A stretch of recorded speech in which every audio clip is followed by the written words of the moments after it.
What's up, everybody? Welcome back to Tuesday Bro Tuesday. Wait for it. Boom, there it is. Tuesday Bro Tuesday. You know, this used to be a live call-in show, and I'd love to try that again. I feel like I have the technology to do it, and we could do it pretty well, but we'll circle back around to that. What we do nowadays is we sort of unpack a little bit of the news that's been going on as it relates to the world of vaping, the world of tobacco, tobacco control, tobacco harm reductions, things like that. Freedom guy. I say that every time. First and foremost, I'm a freedom guy, registered libertarian. So that's the lens that all of this news is going to get viewed through.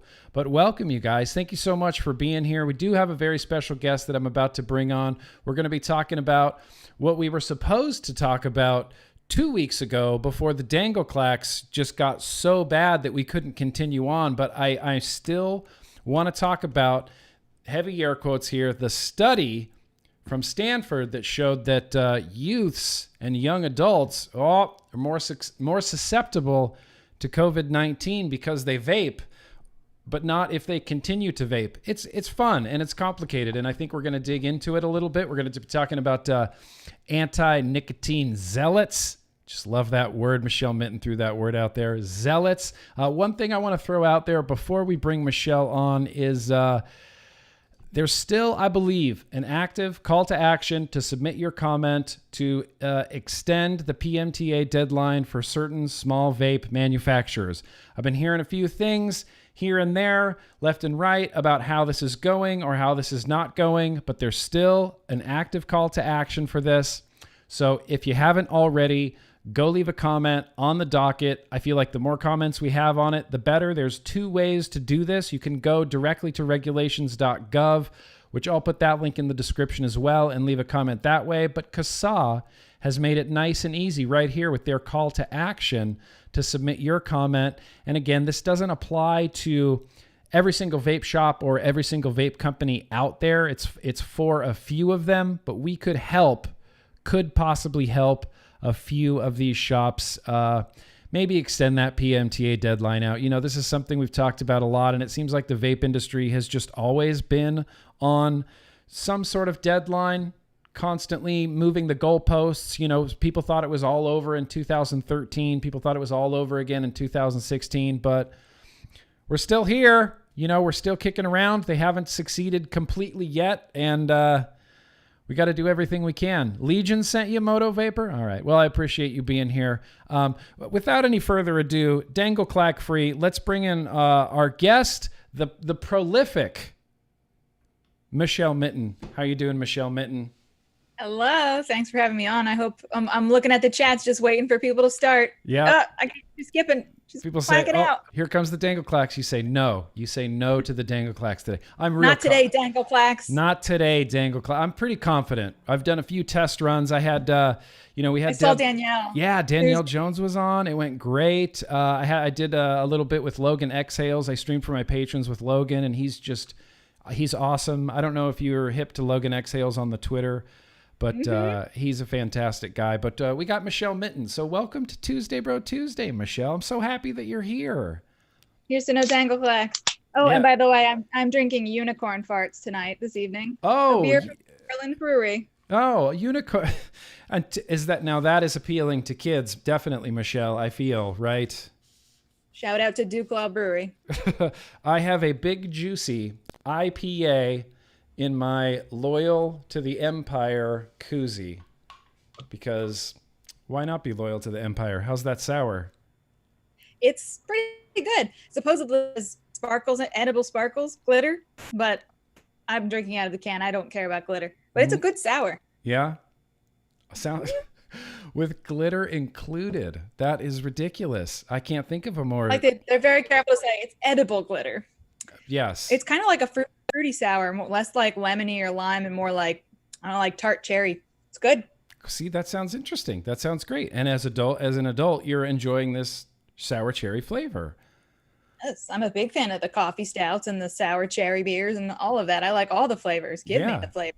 Yeah, give me the flavors too. I always point that out whenever I have a beer that's like, tropical coconut pineapple IPA. I go, just an adult that loves some flavors. Yeah, you're not a grown man because you're drinking a child's beer. And I drink the flavorful ones that are also like under 4% alcohol. So I'm like extra childlike. That's okay. Especially on a live stream, you don't want to go too crazy with the alcohol percentage of your beer, because then the live stream just goes completely off the rails.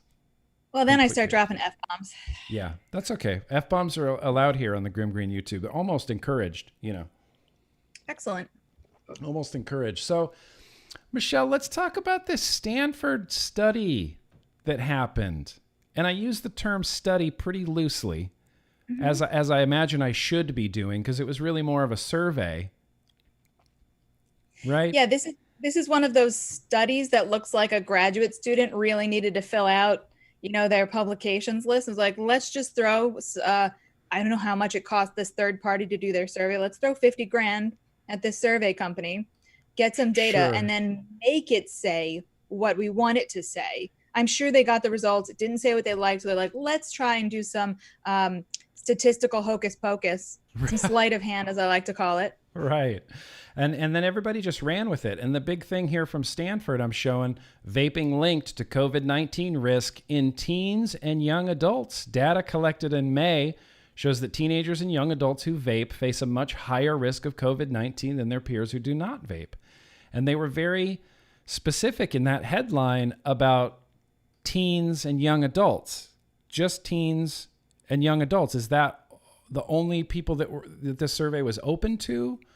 The survey only included people ages 13 to 24, which is, it's very interesting when you look at the, and I'm not the only one who noticed this. I started looking at the tables with the numbers and it wasn't adding up. It looked really insane. The mere fact that 17.5% of the people in the survey, so it's about 4,000 people, like I said, ages 13 to 24, and 17.5% of the people who said they'd ever used e-cigarettes also said that they'd been tested for COVID. And this is mid-May, which is ludicrous that you would find any random sample of the population and get to that high. At that point, I think there were only a couple million tests done entirely, and almost none of them were in people under the age of 18, which is, half of their group, presumably. So none of it made sense. Then you really dig into the numbers. You're like, something really sketchy happened. I imagine that they wrote the headlines first and said, how do we devise a study that gets us to these headlines? Yes. And then they did the study. And that's right out of the school of Stanton Glantz, who says, who back in the 80s said, or 80s and 90s, I think about a study and I say, if this is going to get me the results, is this going to move the policies where I want them to go? If yes, then I do the study. If not, I don't do it. Yeah. And that's exactly what you have here. You have a study that was designed for the headlines, and the media, God bless the media. They just did exactly what everyone always expects, which is they got a press release from Stanford, probably didn't even look at the tables to notice the wonky numbers, just copy pasted quotes that were in the press release. Yeah. And it seems like a journalist or someone at any of these mainstream media news outlets would have maybe dug into it just a little bit, done a little bit of a deep dive to go, is this what they're saying? Is this really what's going on? I mean, I don't know. At this point, I'm like, everyone else gets their freedom of speech protected, but if you're at a major mainstream media outlet, you maybe don't get, unless you hire a scientist on staff to review everything you guys are going to publish about science. Like, that person just has to read it, like open up the PDF at the very least. Yeah. Have a scientist on staff to tell you why you're so wrong. Yeah. Well, normally if you're a science journalist, this is standard practice for science journalism, is you get a press release, and this is like, you would never, if it was Philip Morris said, well, we did a study and it shows that, smoking our cigarettes causes you to grow a unicorn horn. Yay, everyone wants wings, whatever.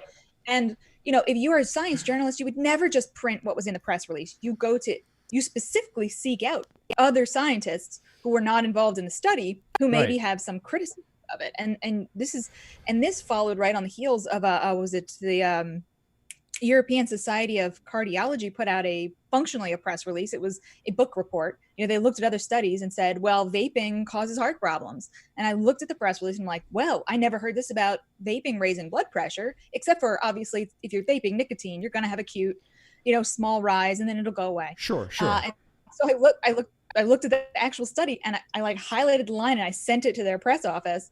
And I was like, okay, so the study says 5 minutes 5 to 30 minutes after you vape, your blood pressure goes up. However, direct quote, however, switching to e-cigarettes from smoking significantly lowers blood pressure in the long term. I'm like, you didn't include that in your press release? Yeah. What's the deal?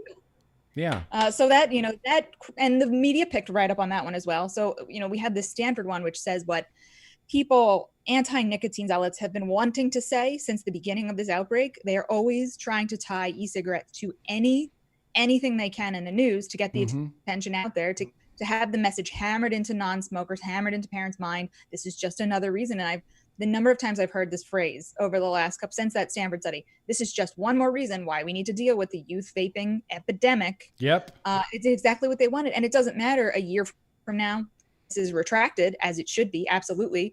And this isn't just coming from, shills, the tobacco industry shills and people who are nicotine addicts, so they're just trying to defend it. This is coming from statisticians who've never been involved in tobacco. There's a few people. There's actually a test called a Grimm test. And it looks at, it says, okay, based on the numbers, because scientists, when they publish a study, rarely give you everything you need to kind of work backwards and say, does this make sense?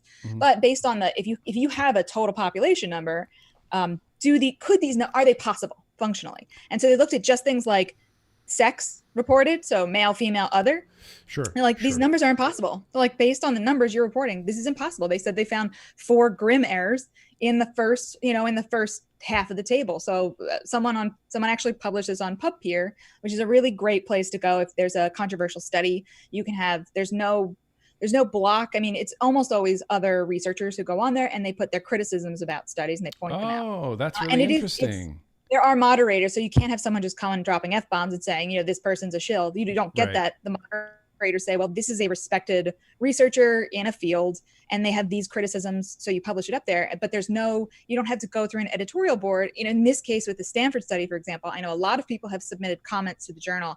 They're functionally letters to the editors. However, one of the authors, Bonnie Halpern Felsher. Yes, I have her name written down. She's on the editorial board. So she's going to knock back for sure. She's going to lean into the rest of the editorial board and knock back any criticisms that the journal might have submitted to it to publish. Wow. And also, her being on the editorial board potentially also explains why this study was conducted in mid-May and was published in early August. That is lightning fast, not only to just do the research, to write the paper, to do the calculations, the statistical analyses, then get it through the peer-reviewed process, which Bonnie in emails assured me 3 other scientists and 1 editor looked at it. So that makes, when I was asking her questions, she's like, rest assured, very condescendingly, rest assured, other people looked at this. I'm like, you mean your friends on the editorial board? One of them? Okay. Oh, definitely. I'll sleep just great at night knowing that, Bonnie. And it's not impossible that you could get a paper through that fast, depending on how complex it is, but this is fairly complex. I doubt any of the peer reviewers worked backwards through the data or even looked at numbers. They just said, well, it's Bonnie, so sign off. And which you pointed out in one of your podcasts that she's also, she's on the, advisors board of PAVE. Yeah, of which PAVE. Researchers need to start putting that in. Is that a conflict of interest? Completely is, right? And it doesn't mean, even someone like Glantz, it doesn't mean that their research is invalid. It doesn't mean that it's useless. However, they should have to point that out. They should, just like everyone else said, I consulted 20 years ago for a tobacco company. I did a speech 35. My grandfather did a speech 35 years ago for Philip Morris. Right. So I think they need to start putting that in there and say, well, this is my potential conflict. And now what almost nobody does, now you need to actually look at the research to see, is this plausible, valid, reliable, which, it's just so much easier. Science is difficult. Science is hard.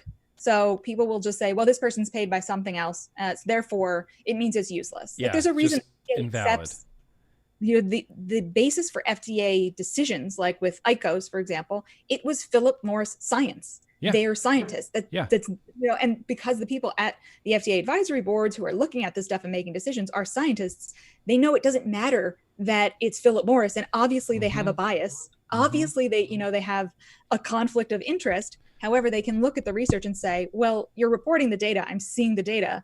And it all makes sense. Yeah. So, but most normal people can't look at research. So they just rely on someone like Glantz to say, oh, well, this person has a conflict. You say, well, which conflict? Oh, we just know that they've always been working with tobacco. Yeah. Big tobacco science. Yeah, that seems like a huge conflict of interest to me, and they don't have to disclose that. And I don't remember who was saying this.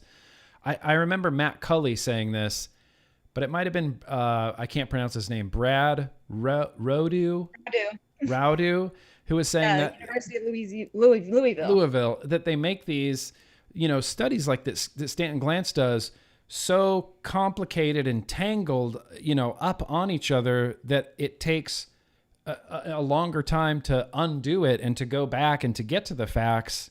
And they do that like purposefully. They tangle it up on purpose just because it takes so much longer to actually get to the truth of it. And by the time that happens, what damage is already done. I mean, and they know that. Yeah, the American Heart Association is still pushing that Stanton Glantz nonsense about how the people somehow had heart attacks, before they started vaping, or had these cardiac events before they started vaping, but then, attributed those cardiac events to vaping. Damage is already done. I was just watching a old C-SPAN, maybe 2 years old, conversation about e-cigarettes and vaping, and a caller, because it's I'll never go on C-SPAN because they just have all the craziest people call in and let them say whatever they want to say. And this, 80-year-old man gets on and says, well, my wife smoked for 65 years and she quit. And then she started vaping for 2 years and then she got tongue cancer. And I was like, dude, what makes you think 2 years of vaping versus 65 years of smoking is what gave your wife tongue cancer? Yeah. Well, how can you possibly think that? How can you possibly think that? The interviewee was Jane O'Donnell from the USA Today, who's like a pretty good journalist. She's one of the few who writes about this issue who I mean, she does have a bias clearly, but she usually goes in and she seems to take a much more objective view of what's going on than a lot of other journalists do. And she's much more careful. And her reaction was just, I'd be very surprised if it was the vaping that caused the tongue cancer. Yeah, I'd be very, very surprised. Very surprised. So going back to the Stanford, what does the data actually say? Because I was reading, in Reason, I'm a big Reason fan. I was reading in Reason that ever vapors, they showed had a higher risk, but if you continued vaping, then suddenly that risk kind of just disappeared, just didn't exist anymore. Yeah, so based on their numbers, what they found was that I believe dual ever users, and e-cigarette users ever had an increased risk of testing positive for COVID based on the self-reporting from this online survey. However, current or recent use of cigarettes or recent use of e-cigarettes alone, no increased risk. Only dual for the last 31 days. If you'd vaped and smoked for the last 31 days, that was the only one I think that showed an increased risk of testing positive, again based on the self-reported numbers. Now let me see, I'm just double checking here to make sure that I'm accurate about that. Yep, that was the only one. Only dual had an increased risk. Only recent dual use had a statistically significant increased risk, even just based on the numbers that they had reported in this. And I'm not convinced that this survey wasn't completely polluted by cheaters, by people who knew that this was being done.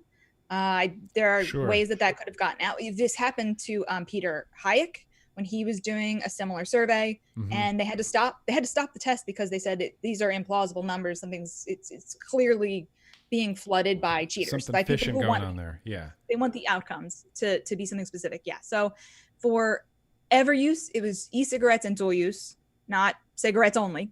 So ever cigarette use, no effect on COVID risk. And so this is completely implausible. I like what Konstantinos Farsalinos said it best, I think, when he said, it's like saying ever eating bacon is associated with obesity, but not eating bacon in the last month. It makes no, and then saying bacon causes obesity. It makes no sense, biologically implausible. There's no mechanism for this. But the really big problem in the study, and other people have picked out other things that they don't like, and the Grimm test and these implausible numbers. And for me, it's just, I don't care. I care about all that other stuff, but the fact that they didn't calculate risk of testing positive based on the number of actual tests that were done in each group. If you have two groups of 500 and 450 were tested for something in one and 50 were tested in the other, you're going to have a lot more positive tests in the one where almost every. Yeah. And that's what you have here is you have only less than 6% of never tobacco users, never e-cigarette users said that they were tested for COVID. And almost 18% of the e-cigarette ever users said they were tested. No shit, you're going to have more positive tests, right? If you test one, and they didn't adjust their calculation based on that. When you do that calculation, breaking it down, because we know how many are in each group based on the numbers that they're reporting, about 13%, just based on those tested, about 13% of ever e-cigarette users tested positive from this group, and 14% of never users tested positive. So I don't think that's statistically significant, but what that says is the never users were slightly more at risk based on these numbers that I don't trust, as far as I can throw Bonnie Halper and Felsher. Yeah. Yes, absolutely. And so, yeah, I mean, even if you can find some reason, in the numbers, you can't trust the numbers to begin with. No, and she told me that they did some kind of, I don't want to get too statistical talking about parametric data, but they basically took their data. That might be over my head, maybe over some of our heads, but go for it. They took this super unrepresented, it's clearly an unrepresentative sample, meaning it doesn't look like the rest of the country. And then they tried to apply it to the rest of the country and extrapolate out and say, well, if 5 people in this group had this thing, and then we multiply the group number by the whole US population, this is what it would be like in the whole US. But it doesn't work that way. You can't do that, especially when you have testing that's off like this, numbers that are off. None of it makes sense. So they tried to do that. And that's why you'll see, if you look at the data, it's like 4,000 people. I'm like, where are they getting these numbers from? They only had 2,000 people. But the problem is they did this. So they said, we had this small group. We're going to translate it to the whole United States, which Bonnie says is a strength in emails. And she talked to me like she thought I was a 5-year-old idiot. Not even a smart 5-year-old. But so they had to weight things. They had to say like, well, because there's more women, more men. There's a lot of people who didn't even tell us their sex. They said other. So we're going to translate it to the whole US. You have to weight your numbers, and they don't disclose how they did that weighting, which is, I imagine, how they got some of their results is by doing some shifty weighting techniques. Yeah. More of that statistical hocus pocus. Wow. And not even very good. So some people can get, I can see where it would take like a year for the path data, for example, is, it's private. So only certain people have access to it. This is from the Stanton gland study that was retracted. It took a year to get that study retracted, which is actually kind of fast. Sad but true. That's kind of fast that it was done. A year is fast. How long does it normally take to get something like that retracted if it needs to be retracted? You'd have to ask Retraction Watch, but it's usually a lot longer. From what I've, maybe it's just the fields that I look at, but if ever, retractions are rare at all because everyone has an incentive to not do it. Right. There's very little incentive to do because it makes the journal look bad, makes everybody look bad. But this data is just easier to look. It's so obvious. If it was intentional, it was poorly done, right? So it's like if it's a scam, it's a poorly done scam. At least if you're going to do that, do it better. At least if you're going to do it better. Take the time. And I feel like something getting retracted, at least in my eyes, the way that I was always taught about science is that that's not a negative thing. It should be something that is embraced. Like, okay, well, now we know the truth. Now we know that what we thought previously was false, that this study needed to be retracted. It's whatever, unreliable, unscientific. Now we can pivot and learn the truth about it. And a lot of the times the retractions are done by the authors themselves. They'll say, we made a mistake and we don't want our name sullied by having this paper out there constantly being cited. So we are going to ask the journal, and that's how it happens much faster. If the authors ask the journal to retract a study, that will happen quickly. And I feel like that is, you're raised up even more on a pedestal because you took that personal hit to say, look, I would rather have my accurate science to my name than bad science. Much harder when you're fighting, when it's someone like Glantz who's going to keep insisting it doesn't matter if they had heart attacks before they ever used e-cigarettes. They're still responsible somehow. So yeah, retractions are very hard. With the Glantz study, it took an army of people inside and outside of the tobacco research field pretty much saying, this is obviously bad. This is bad for you as a journal. And I think this is something in science we've been talking about and we need to talk about more, is how do we make journals do that? How do we make universities? Because universities have their own incentives not to deal with bad, with Glantz, for example, he brings in a ton of money to UCSF with grants. And speaking of Glantz, his grant was used to write this study we're talking about today. It was his grant number. This is Glantz money for the Stanford study? Yes, wow. The Stanford study. If you look at and so each time there's a study that's funded by NIH or anywhere that gives out grants, that's public funding, they will have a grant number there. If you look up the grant number, he is the principal investigator listed for that grant, meaning he gave them the money to do it. He's not listed as an author, so I don't know if he had anything to do with it, but he lent them some of his grant money to do this study. That's incredible to me. That's incredible. And Stanton Glantz, obviously, it appears that he's one of these guys, doesn't matter if his name's attached to accurate science, junk science, whatever. Not even his own science. One of his grad students. Doesn't even matter. Just doesn't even care. Wow, that's unbelievable. And, and then like we said, the media just kind of ran with this. And then we had, politicians jumping on board. Raja Krishnamurthy used this as a big platform. And if and when this ever gets retracted, what are the odds that he's ever going to say, oh, oops, I based this legislation on bad science. I mean, no, he won't. By then there'll be 5-6 more studies that say exactly what he wants them to say or close to it. So he'll just, if he even bothers to stop citing retracted studies, he'll cite this one. And that's what I wrote in my recent blog post at CEI. Was this, it's ludicrous almost that when you're talking to people who are anti-nicotine, anti-vaping, they will constantly, you tell them, they'll say, well, there's no research for X. And you say, here's the research. They say, well, it's not long-term enough. Here's a long-term study that's 2-3 years long. Here's one that's 5 years long. And they say, well, that's not realistic. That's clinical. That's not real world use. You say, here's real world use. And then they say, well, that's anecdotal. And you say, okay. or then they'll say this, they'll say, well, that's just one study. That's not good enough. And then you have a study like this, which is clearly unreliable, at the very least questionable, right? This is some questionable stuff compared to these 700 studies. I think Phil's been collecting them, 700 studies showing smokers are underrepresented in COVID positive populations. So you have one study, good enough. It's online survey. We don't even know if these people are being honest, but this is proof that we need to take immediate government action. Extreme one study. But when that's why the title of my piece is they care about science only when it says what they want them to say. Yeah, only when it says what they want them to say. And again, it's that whole that we have the conclusion that we want. Let's do what we can. Let's do the study or the science or whatever to support this conclusion that we have. How do we live in this world, Michelle Minton?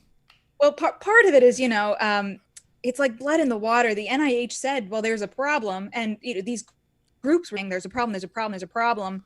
We need money to research this problem. The government says, okay, here's some money to research the problem. And then a bunch of people at universities raise their hand and say, we'll research it. We'll definitely find you a problem so that we can keep on researching this problem, keep giving us money.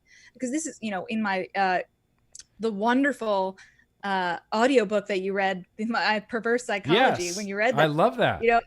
One of the things I tracked out, and it's difficult to tell with NIH and CDC with their grants, because a lot of them, the data is just hard to get a hold of where they're sending their grants, what the grants are for, what the grants are attached to. But you can see that when the vape panic began, and this isn't even when youth use was really rising, it was slightly after that as it was coming down again, you can see the money start to flood in. And then all these studies come out showing how horrible it is because the money's there. This is a big moneymaker and it's not even conscious. It's not people saying, well, I'm going to do this evil thing and this is going to be my new big bad dragon that I'm going to take on. It's just the money's there. You have a particular bias or lean. So you do the research with whether it's a conscious bias or an unconscious bias, and the money keeps flowing in and more people flood into the research field to do it, to get a hold of that money, because that's where the money is. Well, and wasn't it the American Lung Association? I think you pointed this out on Twitter that one of their goals is to maintain their funding and things like this. In their recent webinar, they had a whole webinar. panel. And you see this every time one of these groups testifies before Congress or has a webinar, they always tack on at some point. And this is why it's so important to fund, ALA or whatever their NIH institute is that gives them money.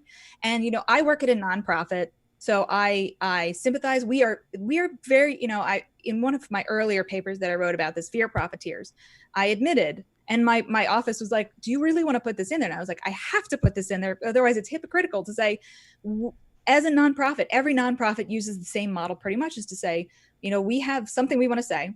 Yeah. We find things that are newsworthy and we say, this is important. Also, we are the ones who can deal with it, research it, whatever it is that you do as an organization, give us more money so that we can do that. And that's what these groups are.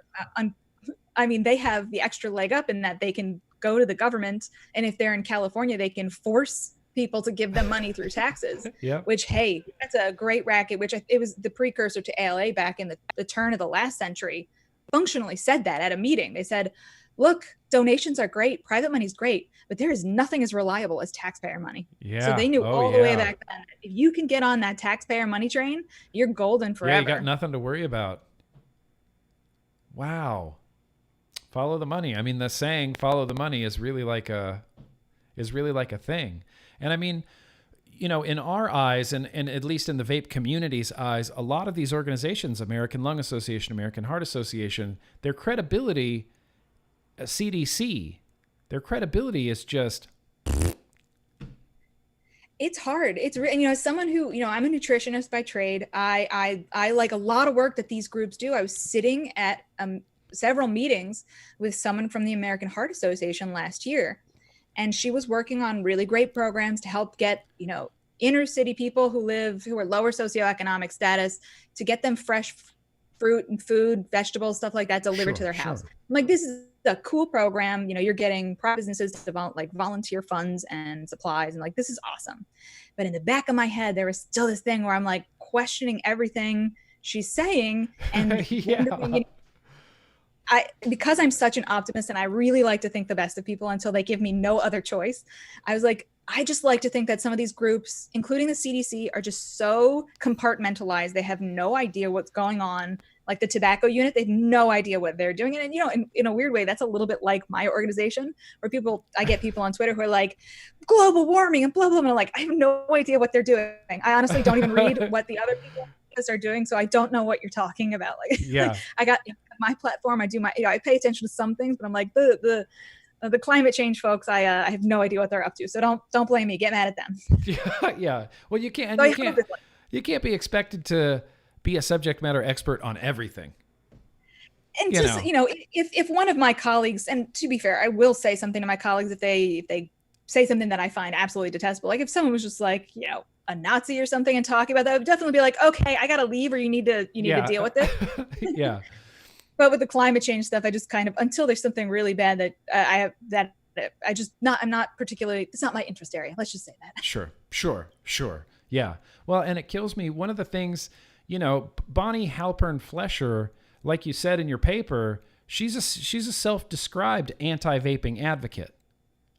And yes, she's not hiding it. Not even ashamed about it a little bit. Anti-vaping advocate, which I think, personally, hopefully in the long run, that's just going to age like milk. I feel like that's going to be, you look back at, in the 60s when people were anti-seatbelt people, No, it'll be like the way the rest of the world looks at the US when we waited so long, and our federal government actually prevented states from doing clean needle exchanges during the AIDS, HIV outbreaks of the early 80s.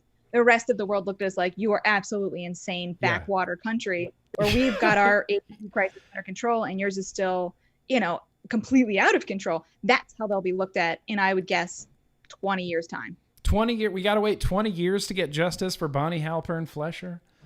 Yeah, but she'll still be alive. Lance probably won't be, but she'll still be alive. And I'm not usually vindictive, but I am. There's that Schadenfreude of like, I do want these people to live, to see their legacy destroyed, because they deserve it.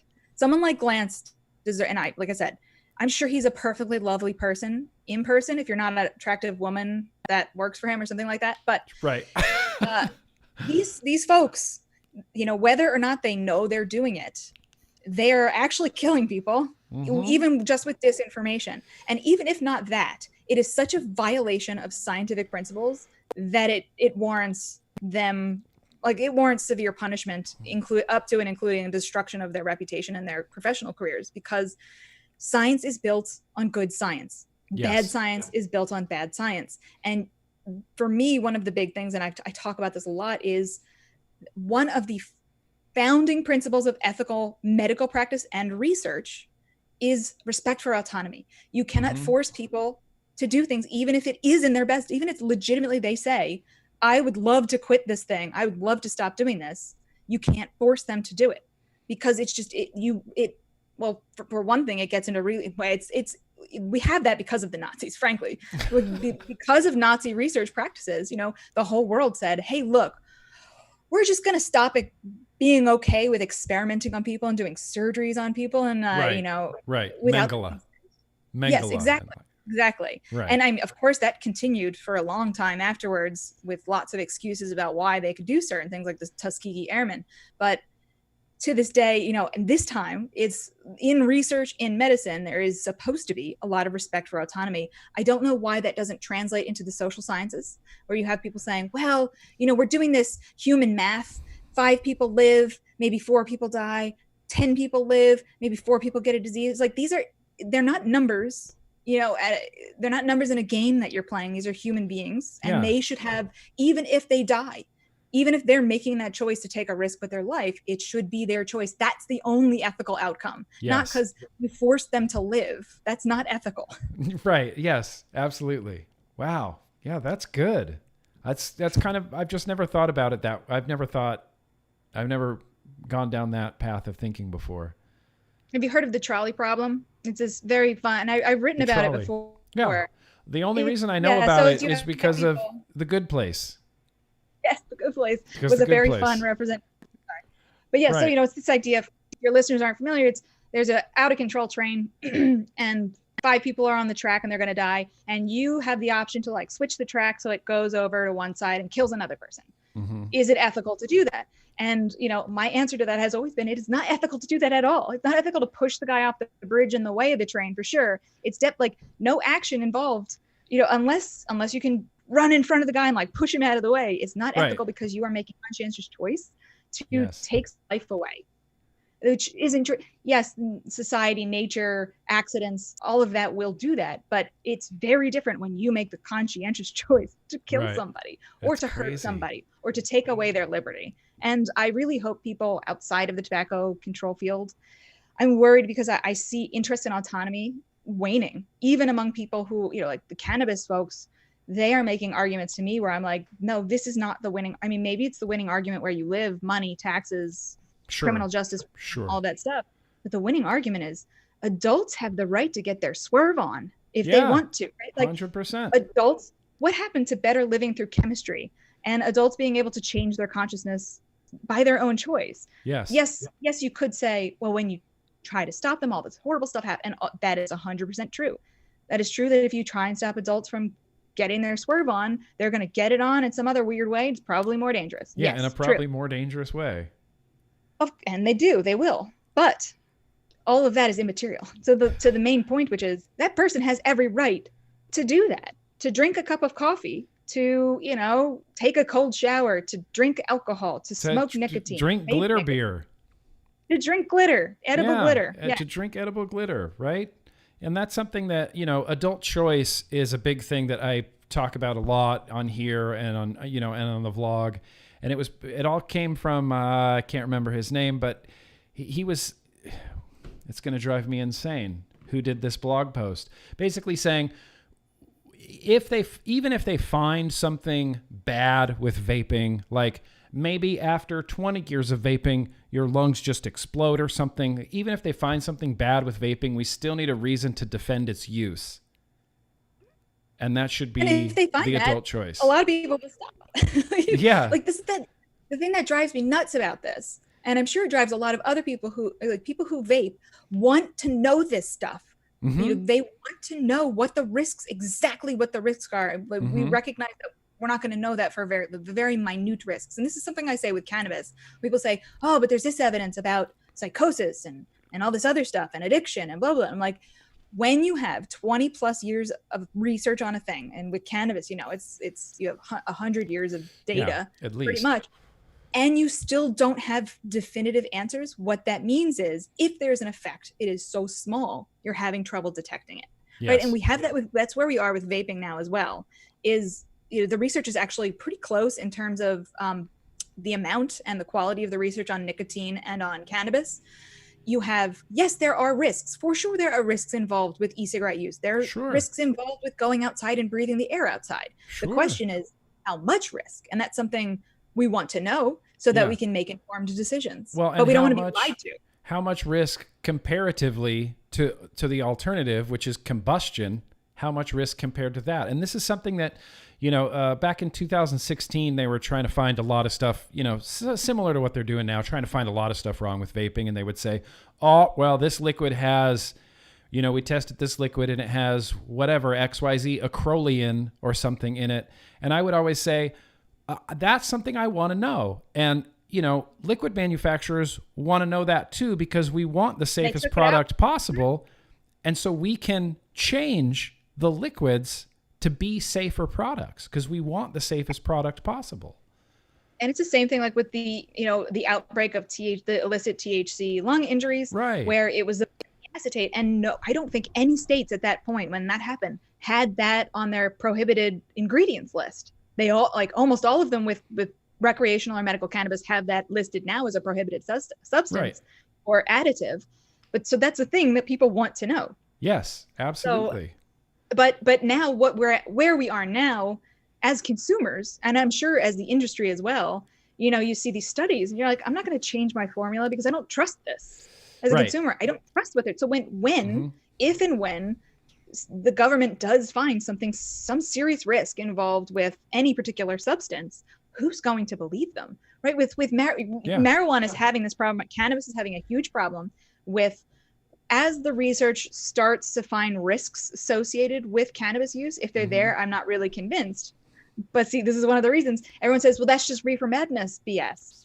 Psychosis, come on, that's reefer. Like the idea that someone who has someone who is going to become a schizophrenic, has a predilection for schizophrenia, might somewhat increase their risk of having a schizophrenic break if they use a ton of cannabis products. Sure. Maybe that's true, maybe that's not. But who's going to believe the government if they say that at this point? Because it's reefer madness. You're just no, and so anybody who says that gets pilloried in public. Anybody who talks about that is functionally excommunicated, just not to quite the degree, because cannabis research, because it's still illegal, pretty much, there isn't as much money, so there isn't this framework like there is in tobacco control. This church that's ready to excommunicate anybody who threatens the dogma. So, but it is still there.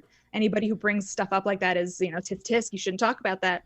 Yeah. Well, and one thing that I keep thinking about is all of the stuff that we're dealing with. I mean, as far as the vapor industry goes, with now the federal government getting involved in it, I feel like it's not far off for the cannabis industry, for the federal government to just shift their gaze a little and go, okay, you guys now, and now we're going to control this, and you have to do this and this and XYZ and blah, blah, blah, and all this stuff.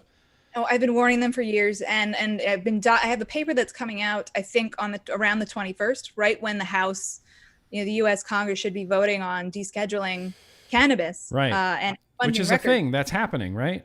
It's happening on the House floor. It's not going to happen in Senate because they're not going to allow Republicans to have to make a vote on record about it. So it probably won't get voted on in Senate this time around. But, one of the things I'm talking about in my paper is this idea that, I totally lost my train of thought. What were we talking about right before I mentioned that vote?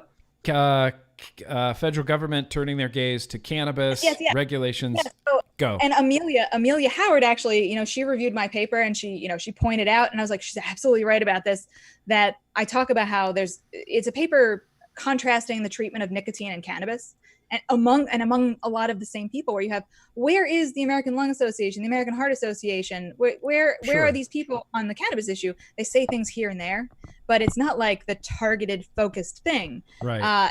And I'm already seeing them start to use the same techniques that they used with cigarettes, with alcohol, going further back, with vaping. It's focus on the kids, focus on secondhand whatever. So then that is the only way that they can get over the individual rights, this innate American idea of the right to get your own swerve on. If you're not hurting anybody, you should have a right to do with your own body what you want. Yes. To get around that, they say, well, you're not just doing that, you're hurting people around you. Secondhand alcohol consumption is a problem. Third-hand vaping It's on your clothes, whatever, Yeah. So you're hurting the inchworms and you're leaching nicotine, and as that stupid truth ad, and nicotine plus nicotine. You're leaching that into the groundwater, the environment. They're trying everything they possibly can to get around. And Stanton Glantz has talked very frankly about this, where he's like, if you get into a fight with a libertarian, you got to get around that. You can't get bogged down in the personal individual rights argument, because we can't win there. It's got to be kids. It's got to be secondhand. You got to turn them into disgusting, murdering monsters next to you. Yes. It seems like they've had this playbook open for quite a while. Since before Prohibition, actually. Yeah, like this is like temperance movement type of stuff. I always encourage people, because most people haven't heard of this, but to look up the phrase scientific temperance. Okay.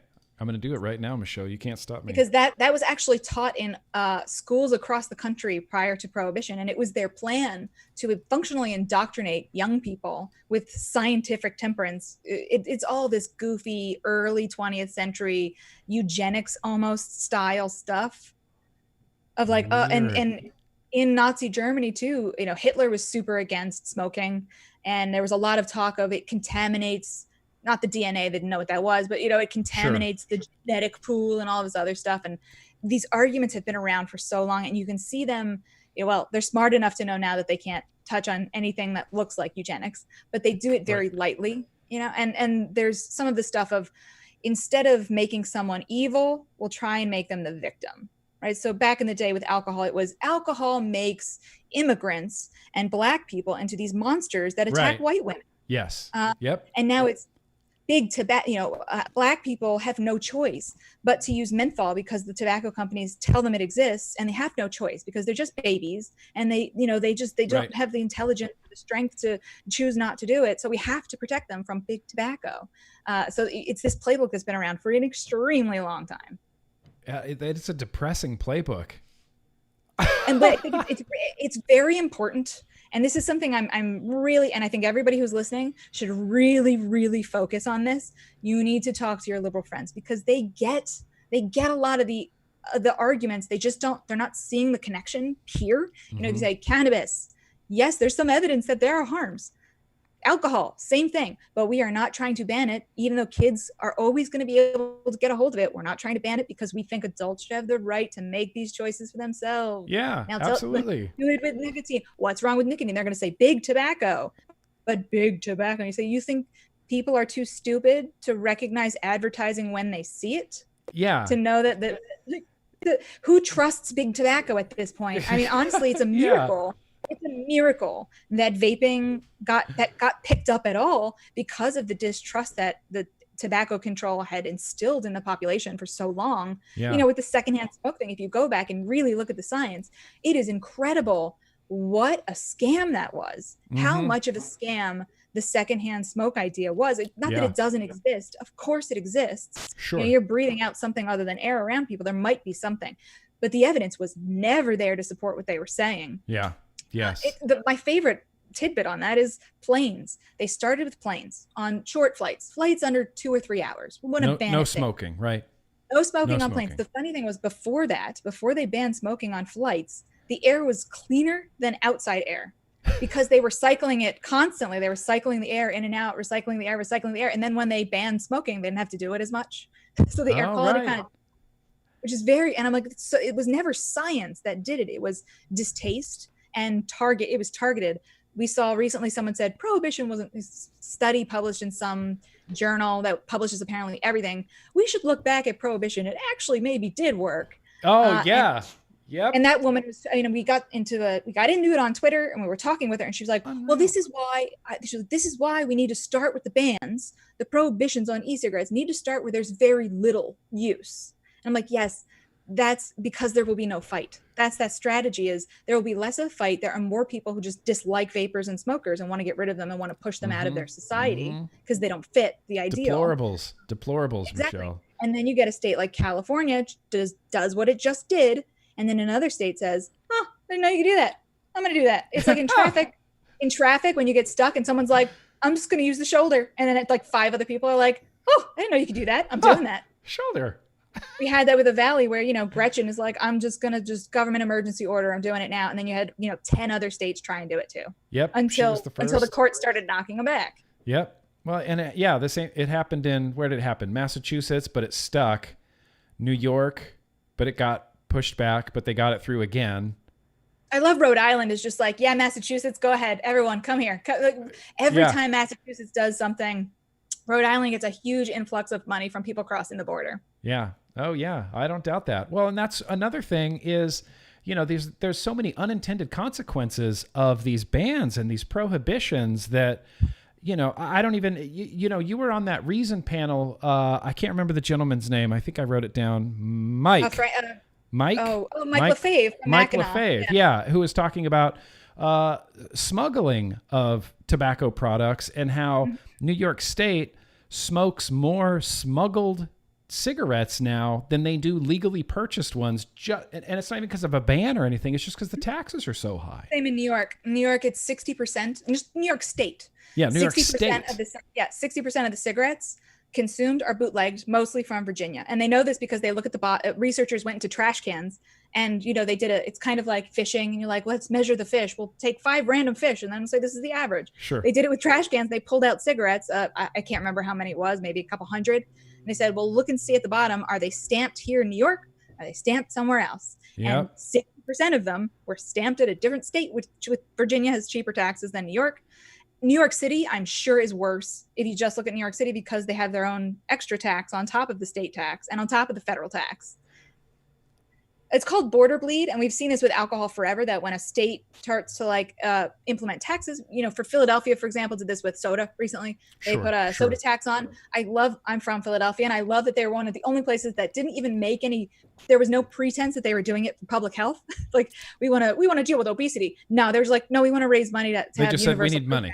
We just want money. We want to do universal pre-K. That's why we have the tax. And because Philadelphia is a city, people just said, well, when I go get my gas in New Jersey, which a lot of people do, I'll just buy soda. Yeah. And you could see it right outside of the city. The soda manufacturers are saying we're getting a huge increase.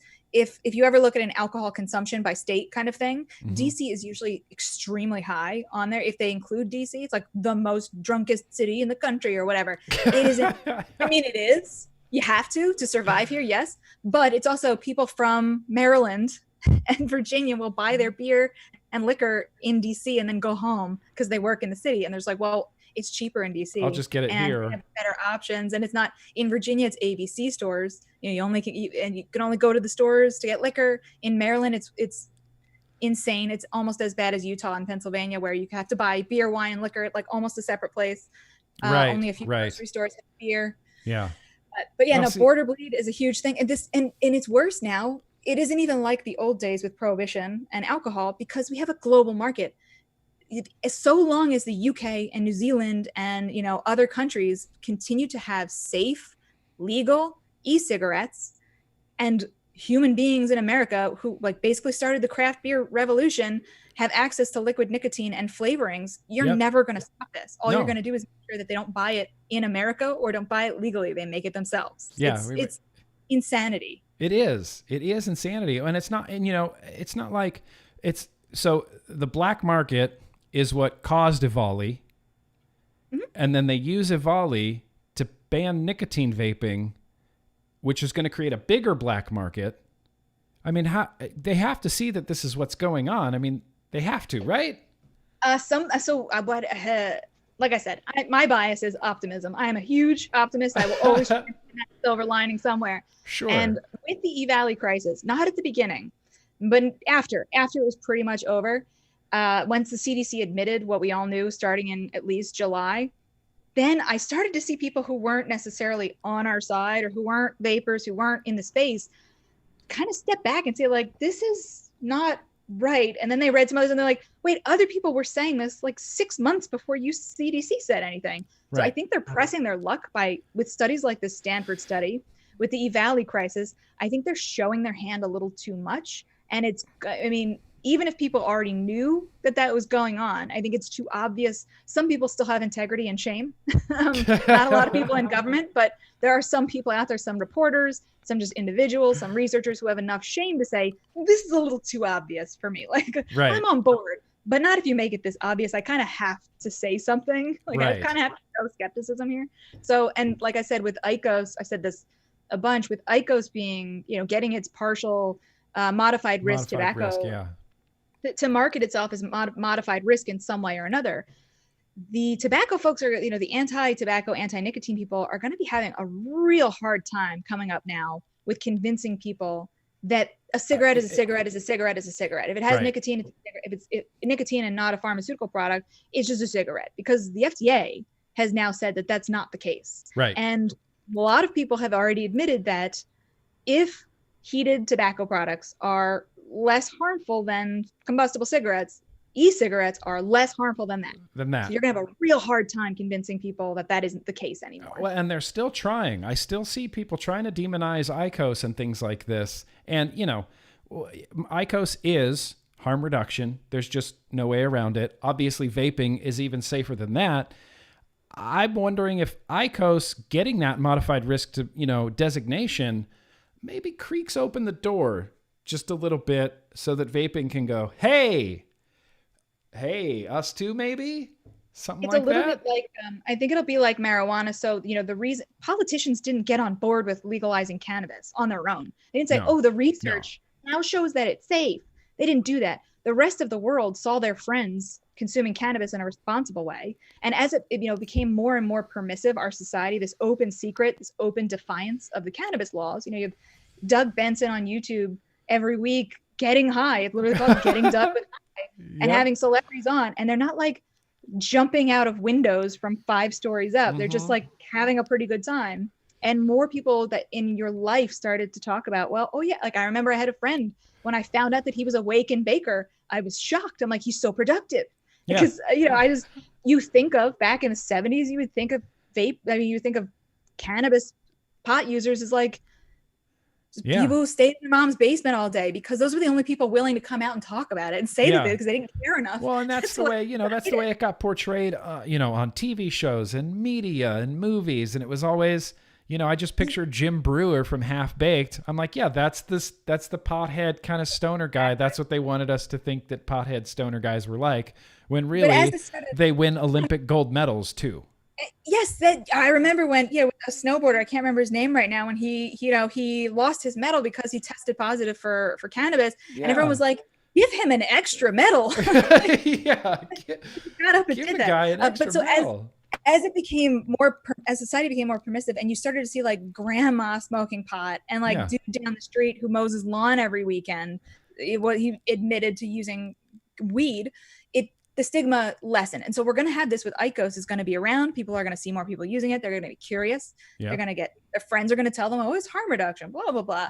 And so it is going to open that door, a little bit of creak in people's minds. They're like, okay, maybe everything I thought isn't true. And that the world's a little bit bigger than just big tobacco, not big tobacco. Right. There's what we call nuance to this topic, just a little bit. That we're not all lab rats in a weird experiment. And it's weird to me that it took so long for tobacco to get to like a marketable heat not burn thing, because, as we've been talking about cannabis, they've been heat not burning for a really long time. Well, the reason is tobacco control. So there was actually a time in the 70s where the government was looking into reduced risk tobacco. They were looking into how they could reduce the risk, make a safer cigarette. And these anti-tobacco groups threw a hissy fit. And they said, some of these folks are now quit or die. They're not with tobacco control anymore. And now they're kind of on our side. A lot of them have changed. It is like someone like Clive Bates back in the day. And I'm not sure if this, in this particular instance, was someone like him saying it, but folks like him, he used to work at Ash in the UK, were saying, if you make it safer, people won't quit. So the government came down on the few tobacco companies, functionally saying, some of the stuff they were looking into was very bad, like asbestos filters.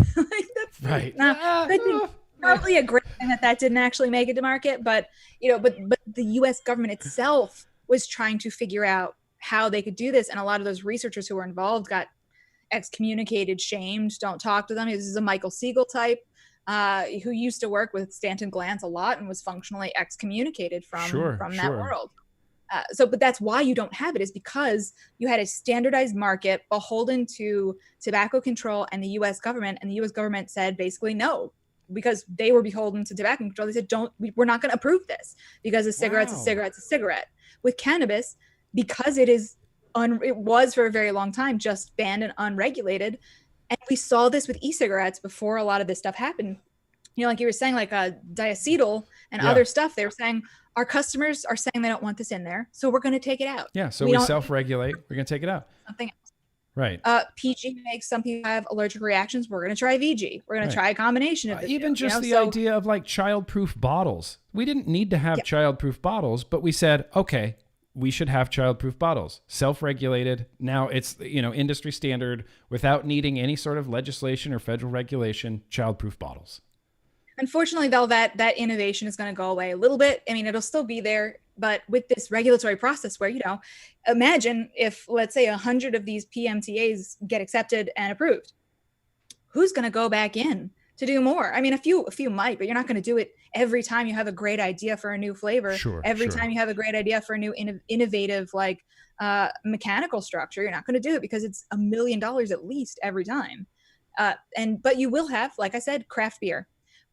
What was going on in craft beer before it was legal, to home brew? Yes. You had a super vibrant home brewing movement where people were just sharing with each other. And it was one of those almost open secrets again, where everyone just said, hey, I'm at the party. Here's my home brew. Hope you don't die. I mean, that doesn't happen with beer. Right. You're seeing it in South Africa where they banned tobacco and alcohol for COVID. Yeah, great idea. That was a great idea. And now you have people dying from methylated alcohol, which is functionally, industrial alcohol being added in, dying because their livers just shut down immediately when you it's like bathtub mint juleps from the Prohibition era. It's the same idea. You're not going to have that, but that's the thing. With cannabis, like with vaping, like with home brewing, that almost never happens.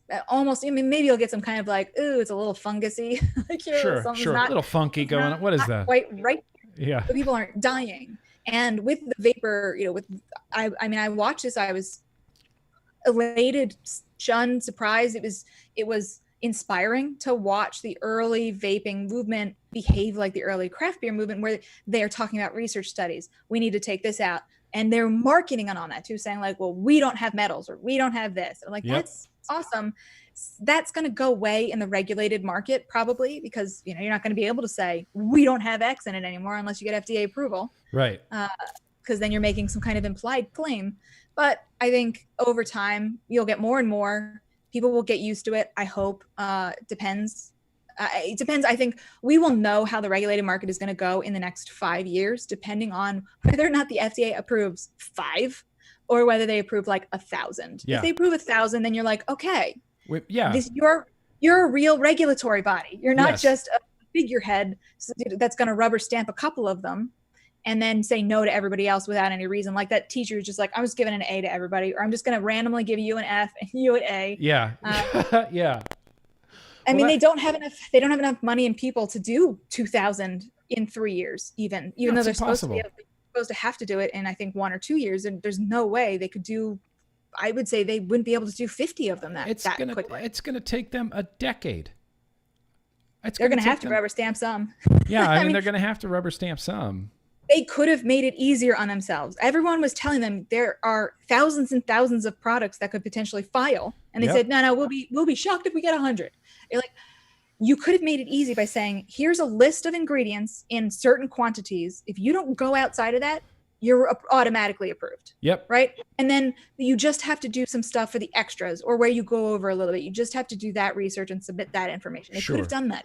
It would have been so easy. It would have made their lives much easier, but they didn't do it. The federal government has no, motivation to be efficient. Well, there's no competition. Yeah, because there's no competition, right?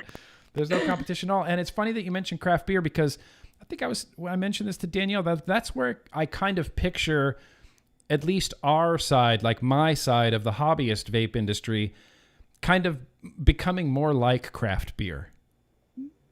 Having that kind of like homemade, home brewed culture of sharing and craftiness. And it's going to get it. Oh, sorry. What? Go ahead. I was going to say, what do you think is that realistic to think that? Oh, 100%. And you're going to see it turn into more of a cannabis type culture where it's counterculture, right? Which unfortunately for people who care about youth vaping, experimenting with the vapes, that makes it cooler. If you have a counterculture thing, you had that with craft beer. It was like, you had I can't think of any right now, like Flying Dog, and it was a real counterculture, and you're like, yeah, we don't give a fuck. Yeah. And it's, craft beer, you still get that, but like craft beer is a lot more corporate than it used to be. It's a lot more formalized, and that's fine. And cannabis is starting to get that way as well, where they're like, all right, just don't put the F word on your cannabis packages, please. We're a respectable industry now. Yeah.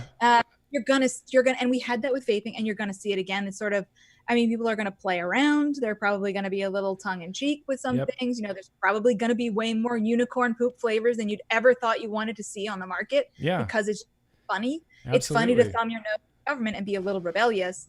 And that's, I assume that's where it's going to go. And there's no way the FDA can deal with this. There's no way they can deal with this. Nope. First of all, it'd be a PR nightmare. It's why the DEA never goes after the states that legalize cannabis, because it would be a nightmare to be putting Granny and little cousin Betty in jail with firearms.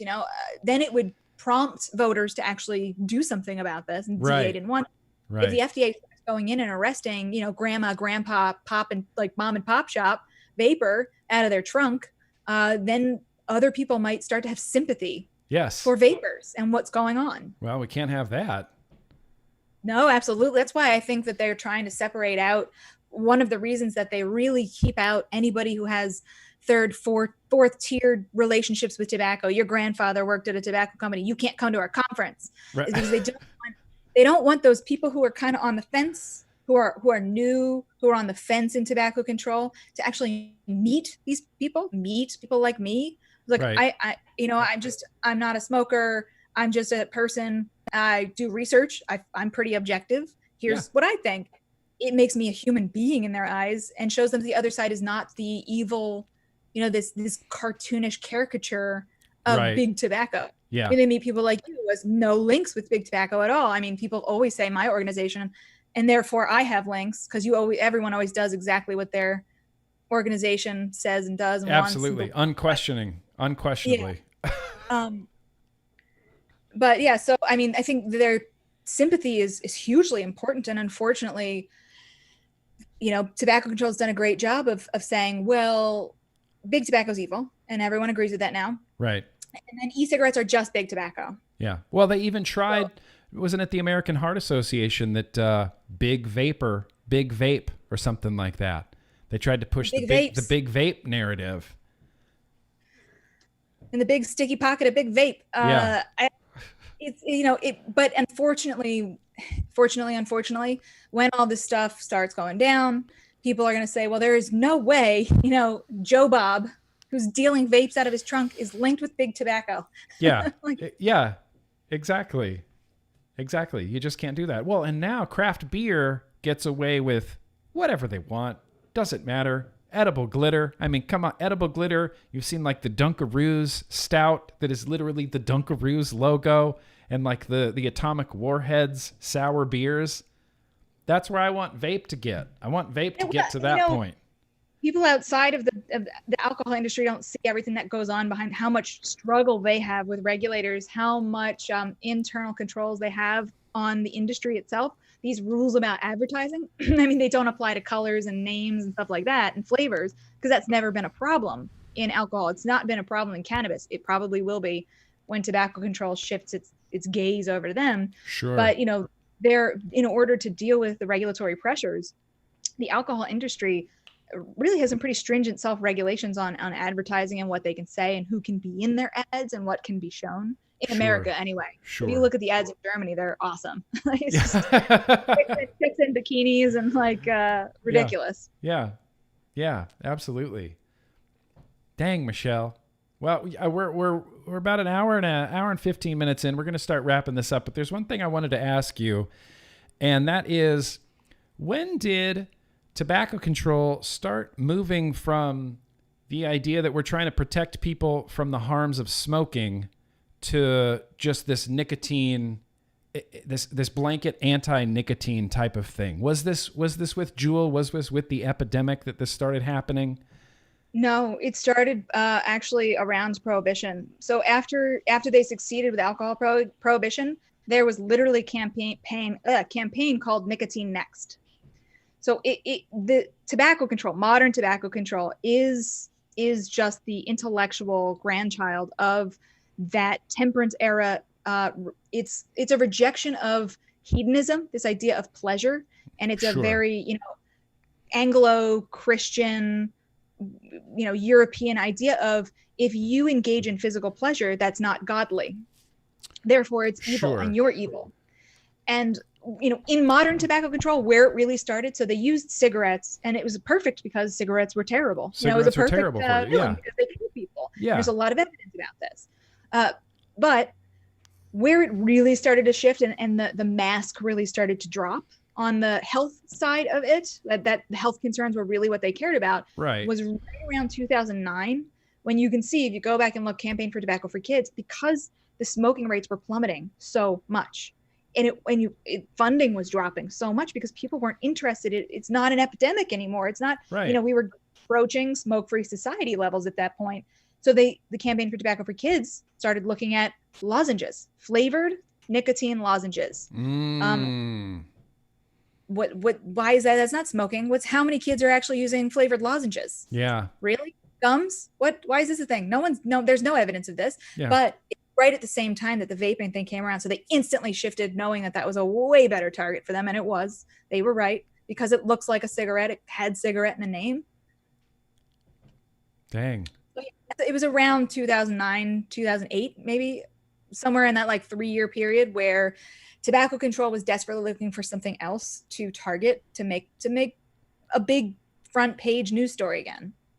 And they found it, unfortunately, with e-cigarettes. And like I said, if everybody could go back in time, if Han Lick could go back, someone find him and be like, don't call it an e-cigarette. Yeah. Call it anything else. Anything don't else. Put cigarette in the name. Make it big and bulky right from the start. I don't even care if that bulk does nothing. Just tie some cardboard around it so it doesn't look like Well, that's the thing. Like back in the early days, 2009, when I started vaping, everybody wanted them to look as much as they could like a cigarette. Yeah, you wanted to be able to hold it like a cigarette. Hold it like a cigarette. I remember Enjoy Kings back in 2012. It was shocking how much they looked like a cigarette. They even had the squishy filter tips on them. I don't remember that. They were little spongy, squishy filter tips. Yeah. The Enjoy King. And that's how you got, and that's, Han Lick he's a brilliant he's a genius. And I hope someday he's celebrated like Norman Borlaug, who's credited, the agriculturalist who's credited saving billions of lives around the world with his agricultural technology. I hope someday Han Lick is celebrated like that. He was saying, how do we get smokers to accept this weird thing? Because pharmaceutical companies had their inhalers before and no one liked them. No one used them. They were gross. They didn't work. They felt weird. They were terrible. They didn't have enough nicotine, all this other stuff. Yeah. But he came up with the perfect thing. And then, credit to human ingenuity, immediately started changing it and turning it back into the thing that was previously rejected. Almost looks more similar to the old inhalers, except not just white and medical. Those old inhalers I had no interest in those. Even when I was a smoker, I saw those commercials and went, what? Are you kidding me? Well, this is what tobacco control never understands. Tobacco control doesn't understand this, and they don't want to understand this, is that people don't want to be punished. Right. So they see nicotine use as a sin, and your punishment is either quit cold turkey and suffer, quit or die, or go to these stupid meetings that don't work, use this patch, chew this horrible gum, use this stupid inhaler, and it's all punishment. You are atoning for your sin of daring to use something that made you feel good. Right. And e-cigarettes aren't that, they're fun. Yes. And so they don't understand that they want people to know they've been bad and to submit to punishment. And people don't want to do that. They don't understand why they can't. That's a huge part of it. They can't get people to do it because and this is one of the reasons whether they know it or not, they don't want a safer form of tobacco, is because that's the stick. That's the carrot and the stick kind of idea of, you'll die if you don't quit. You have to submit to punishment, atone for your sins, or you're gonna die. And without that, it's just fun, right? It's sex with condoms. It's safe sex when HIV. But if you wear protection, if you're safe in your practices and who you choose, you can still have sex and not die. And that's horrible for people who are religious. Lost a really good argument against it. No atonement for your sins there. Well, and the enjoyment of it, I think, is a huge factor of why, kind of one of the reasons why they hate it so much, is that we enjoy it. It's not just that we quit, which feels like a big, huge success if you're a smoker. It's that we enjoyed quitting and then we continue to enjoy it afterwards. And they're not having that. They don't like that at all. Yeah, they can't bring someone like you into a, fifth grade class and say, well, I used to smoke a pack a day. But now I'm having a great time. Yeah. Like, now you gotta I can vape. Watch this, kids.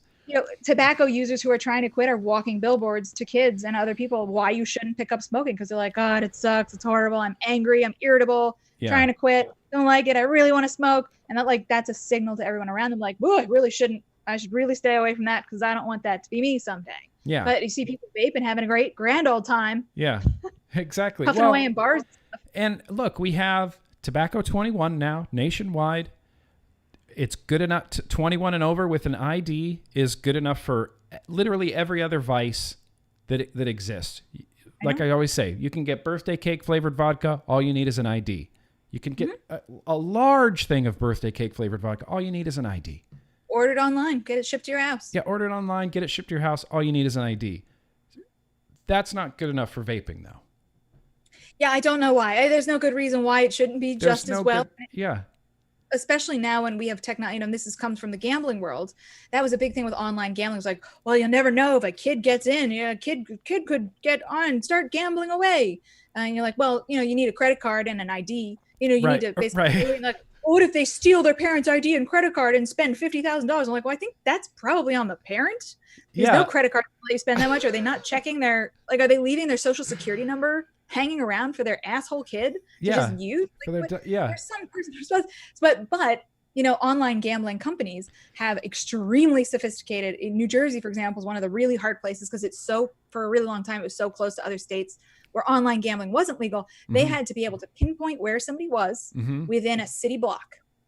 Oh, wow. And if they were moving, they had to be able to calculate how soon they would hit a border so they could ping them to know if they were crossing a border and cut them off. Oh, wow. And they have that's locational technology, but they also have identification technology where they can correlate your name, your address, your social security number, how many cars back you purchased. If you ever get that question, like, what kind of car did you drive? What was the make and model of your car in 1997? Like, they have access to that. E-cigarette companies online can do that as well in a lot of ways. And I've said this with online gambling, you are more likely to stop youth that way than just at the 7-Eleven. The guy looking at a fake ID. He's got to figure out if this is a fake ID or not a fake ID. And you have someone online who's like, give me your social security number. What kind of car did you drive in 97? Were you alive in 97? So yeah, well, it's utterly ludicrous and illogical. And the problem isn't that people don't see it or know that it's this. It's not that they don't know black markets are going to rise and that's going to be, they don't care. Right. They just don't seem to care. They just don't seem to care at all. You have to make the other people care. And that's the thing is now we have this vape mail ban bill working its way through the system, the Senate or the House. I don't remember exactly where it is. It seems completely unnecessary to me because we have the technology to age verify people on the internet. Mm-hmm. Right? I don't know about that. At least USPS UPS and FedEx it'll raise the price a lot for people, which is crappy. And I don't know why this argument never picked up, but like the people who need that the most are the oldest smokers, the ones who are most likely to relapse, who can't get in the car, maybe can't drive anymore. Maybe they lost their license. Maybe they live somewhere really far. Maybe they live on a reservation that is like miles and miles away from any shop. And speaking of reservations, man, are they going to have a boom? Yeah. Oh, New York already is. Yeah. I mean, in a weird way, it's an issue that I care about, just like Native American issues. And in a weird way, this is like one of the best things that could happen to them if they reject, because I know Lung Association, Cancer Society, they've been all over reservations. And First Nations people to say, like, you need to ban smoking, you need to ban vapes on tribal property. Don't allow vape shops. If they reject that, woof, for the next couple of years, they're going to have a huge windfall. If they allow flavored vapes on reservations. Like if a few people Yeah. have already worked out deals, because Yep. you have to be a member of the tribe in order to rent or buy property on tribal land. But if you can get that and sell flavored vapes, people will be coming from miles and miles around to Yeah. buy it from you. Well, that's what they're doing in New York State. I believe there was one vendor, Fluid Vapor, who they've been around in the industry for a really long time. They worked out a deal with the local reservation where the reservation, they purchased the vapor company as their own, but kept all the employees and kept them, they worked around this deal. So now in New York State, you can drive and just go to the reservation, and people get it in their head. When you think of a Native American reservation, people picture like, oh, well, you got to drive like 4 hours out to the middle of nowhere no, it's just right there. Yeah, in most states, depends on the state.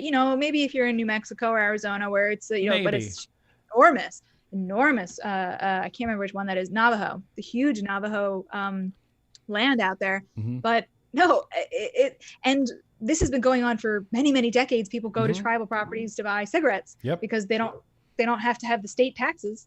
So they're easily set up. Just be like, hey, guess what? We're also a vape shop now. Yep. We do flavors because New York doesn't allow it. And I used to do the same thing. I spent a large portion of my life in Carson City, Nevada, where it's one stoplight is, okay, this is reservation land. This is, whatever, city land. And that's where we'd go to buy all of our cigarettes. You just go one stoplight over, and now you don't have to pay the taxes. Yeah, it's like no one and that's one of those things. That's how nobody cares about this stuff, is because it's all obvious. Like, it's already happening. Yeah. It's been happening forever. There's literally no way to stop it, and no one cares. Yeah. I don't know why they think it's going to help. They don't think it's going to help. They just get what they want, I guess. And hopefully, like I said, in a couple of years, the rest of the country will wake up a little bit, and when they start to see people having their heads bashed in by cops for selling flavored vapes or being arrested, then maybe they'll start to care and realize, oh, maybe we were led down a wrong path, paved by good intentions, kind of, not really. Paved by maybe paved by good intentions. Yeah, paved by good intentions. Yeah. God, I don't even want to get into them. I don't want to get into those millionaire. No. Well, they're in Governor Cuomo's ear for sure. I'm just jealous. They have worked out the sweetest deal I've ever seen. Somehow they get to do nothing and be self-righteous and just get to be millionaires. Yeah. I don't know. And just commit perjury, that's fine. Yeah, perjury. I mean, perjury only counts if somebody cares. It only counts as perjury if somebody's willing to prosecute. Yeah, that's true. That's very true. Well, shit, man. This was a lot of fun, Michelle Minton. Thank you for coming on here. I think we're going to wrap this up. Let me ask you one last thing. Like, what do you think is going to happen within the next 2 to 3 years? Tobacco control, vaping. What are your predictions, Michelle Minton? Too hard to say. That's because a lot of things could happen in that time. I think it's lawsuits. That's what it's going to be for the next 2 to 3 years. It's going to be lawsuits, the flood of them. Just get ready to read more legalese than you ever thought you could handle, because it's going to be lawsuits. And then you'll have the slow bubble up of vape culture. Rebellious, off the grid vape culture. You'll start to see more of that. What the fun thing is that usually that kind of culture is young people. Dealers are young, so they can get away with it. They don't get arrested. They get less jail time. I feel like the underground vape culture is going to be the oldest people. Like, it's going to be the oldest speakeasy culture that's ever existed. Yes, absolutely. Well, it's like you said, there's just so much up in the air, lawsuits, a lot of big black market stuff going on, which I'm not really worried about the black market. People on Twitter and things, they'll say, oh, well, the black market, that's where Ivali came from. And there's this, I don't think the vape black market, the e-liquid black market, is going to be a dangerous thing. Here's the problem. So it hasn't been so far. And the people in the US who are mostly part of the black market, who have been previously, they're all good people. They're in it because they want to help other people. And that's the way it's been in a lot of countries. However, once you have an actual prohibition on the books, that's when you start to get the cartels involved. And I don't just mean like cocaine cartels. I mean, you get organized crime involved. You get it coming from other countries, and that's when the danger starts to arise. But I think vapors, for the most part, will have a system, because this is online. Everyone knew dank vapes was crap. Like, everyone knew that was shady. Yeah. Shit. There will be review sites to be like, this black market vape is best. This one is safe, whatever. This one's from China. Don't use that one. Right. So not that it necessarily from China would be bad, but just that's where a lot of the cartelized spice K2 dank vapes gets, through. So I think you're right in a way, but when there's a black market and it grows, it's like blood in the water again for sharks, and they all come in because you will start to see people who previously made money on marijuana start to make money on knockoff jewel pods and all of that. And that's where the danger could arise. But I believe in the vape, because the vaping community is so close, they will find a way to warn and create some kind of standards for themselves. Yes, definitely. I definitely agree with that. And, forums, and I remember back in 2009 on ECF, before there was even e-liquid manufactured in the United States, when our only option was China, you still had big groups of people who were DIYing and who were saying, hey, I made 50 bottles of unicorn cheesecake. It's up for sale now. And people would just jump on it. And I would do the same thing, and I would just buy it. And it's all about that like crafty DIY sort of underground nonsense. I think now someone's just got to make an app that no one knows who owns it, so the government can't come down on it, so people can review.